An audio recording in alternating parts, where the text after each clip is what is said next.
I have a question. So, what's your New Year's resolution? What are your top three? Let's take a pause. I want you to think about it. Go ahead. Perhaps you want to get healthier. You want to make more money this year. Perhaps you want to get, you want to make hijrah this year. Maybe you wrote this down, right? These are your New Year resolutions. What are they? Go ahead. Did you make some? Okay, well, if you did, it's time to make tawbah. Make tawbah. Because New Year resolutions are from paganism. It is literally deeply rooted in paganism, and its origin is from kufr and paganism. It is not from Islam, it is not from the Kitab, it is not from the Sunnah, it is not from the way of the Sahaba and the Salaf radiallahu anhum. It is not from our way. Instead, nobody will tell you that it's wrong to make plans and goals to improve yourself and your life. Nobody will tell you that. But it is not the so-called New Year resolutions and these things. Tayyib. Instead, I want to remind you of something. Each one of us, every single day, we wake up every single morning. You can probably see the sun shining on my face right now. It's morning time here, bifadlillah azza wa jal, in the beautiful Middle East. We wake up every single morning wanting and hoping and seeking rizq. Literally. This may be one of the first things on our minds and one of the last things on our minds, and the thing maybe that occupies our minds the most. Our sustenance, our rizq. And nothing wrong with that because we have to seek it, right? Especially as men. What if I told you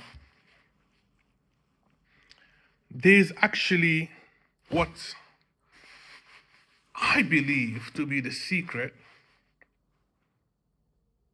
to a rizq and sustenance?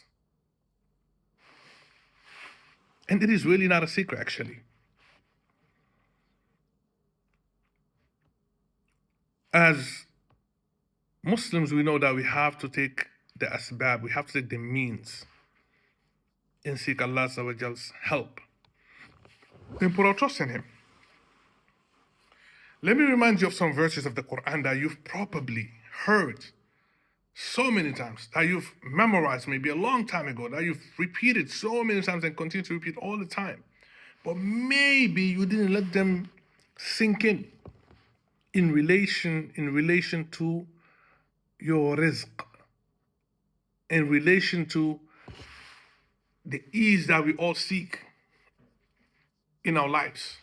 And bila shak wala raib, without a shadow of a doubt, each and every one of us wants ease for themselves, for their family members, for their relatives, right? For their friends, for those that they love, and for the Muslims in general. And each and every one of us is seeking a rizq, sustenance, right? We want families, we want children, we want this and that every single day. You ready to hear the secret? Which is not a secret. Well, please internalize this. And this is something, bifadlillah azza wa jal, I personally try to remind myself on a daily basis. And I try to remind my family and my team, the people that I work with, as often as I can. Because I believe that when we internalize this and we live this, our lives will never be the same again. Everything changes. But before I mention the ayat that I'm going to mention, which I'm saying is a secret that's not a secret, let me just remind myself and you first and foremost that we must always be mindful and aware as to why we exist to begin with, as to why we were created to begin. So we were created, as Allah Azza wa Jal has stated in the Quran, أعوذ بالله من الشيطان الرجيم وما خلقت الجن والإنس إلا ليعبدون. And we have not created the jinn kind and the mankind except to worship me. So we were not created except to literally worship Allah Azza wa Jal. And worship is not limited just to the 5 daily prayers, just to fast in the month of Ramadan, just to giving zakat and just to making hajj and umrah and the likes. Worship is very comprehensive. Literally, the food that you eat every single day can be an act of ibadah for you. Your resting and your sleeping can be an act of ibadah for you. And it all goes back to your intentions. If you're eating so that you can gain strength to worship your Lord, to work and earn halal, to take care of your family and aid the Muslims, is that not ibadah? If you're sleeping so that you can be well rested and gain the energy so that you can get up and worship Allah Azza wa Jal and work and earn halal, and does that not become worship? I mean, many of you might have even heard about the narration about the person who fulfills his desires with his wife and he still gets ajr. Why? Because had he done it in a haram way, he would get sins. We're not created except to worship Allah Azza wa Jal. Now, let me get to the secret that you've been waiting for. That is not a secret. Let me keep adding that. It's a secret that's not a secret, right? What is this? Do you want to have a solution and a way out of every single situation and every single challenge and every single difficulty that you find yourself in your life? The answer is yes. We all do. Do you want Allah Azza wa Jal to provide for you your rizq in ways you could never even imagine? The answer is yes, for all of us. Do you want Allah Azza wa Jal to suffice you? Because if Allah suffices you, you need no one else and you need nothing else. And the answer is yes. Then here is the secret. That is not a secret. Allah Azza wa Jal says in the Quran, وَمَنْ يَتَّقِ اللَّهَ يَجْعَلْ لَهُ مَخْرَجًا. And whoever fears Allah Azza wa Jal, Allah will make a way out for them. Out of every difficulty, out of every situation, Allah will make a way out for you. What's the condition?